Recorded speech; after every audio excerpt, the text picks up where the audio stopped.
要开始使用我们的数据中心网络代理，请去我们的仪表盘。要购买订阅，请点击共享数据中心，然后点击价格表标签，选择符合您需求的套餐，然后请点击购买订阅。您会有很多方法能够支付您的订阅费用。要以信用卡支付，请点击信用卡栏，然后填好所需要的栏位。一旦您正确地填好所有栏位，点击下一个。要确保您的购买，请点击现在购买。它需要数分钟的时间来激活您的订阅。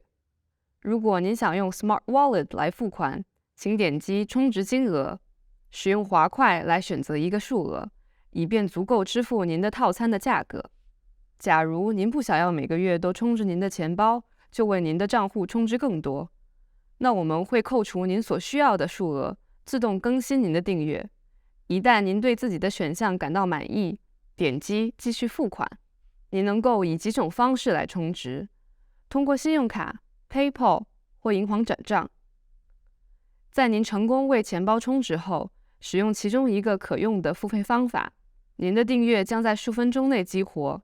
您能够在仪表盘的右上角追踪您钱包的剩余金额，点击钱包图标，随时为您的钱包充值。你也能够使用支付宝、PayPal 或加密货币来支付您的数据中心网络代理订阅。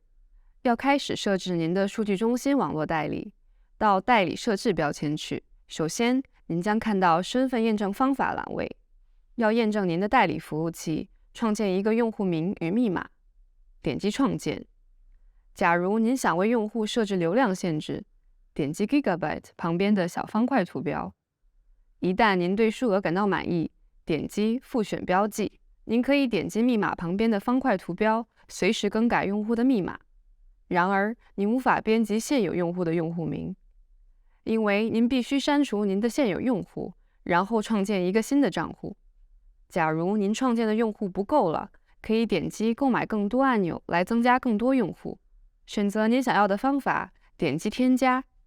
同时，假如您有多个用户，你能够使用我们的搜索栏，迅速地寻找某个特定的用户，以节省您的时间。我们现在来到第二步骤，端点生成器。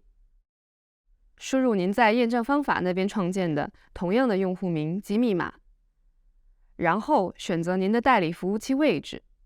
选择全部意味着 IP 网址的位置将从我们数据中心的其中一个 IP 集区随机选择。之后选择您的绘画种类。假如您选择粘性，您的 IP 网址将会保持一样直到逾期。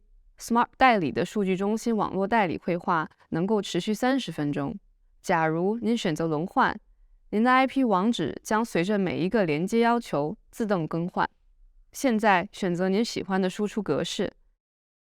您可以设置最大数量的端点，下载创建好的服务器列表，或把它复制到您的剪贴板。您可以把这个端口与端点应用在任何应用程序或工具，马上使用代理服务器。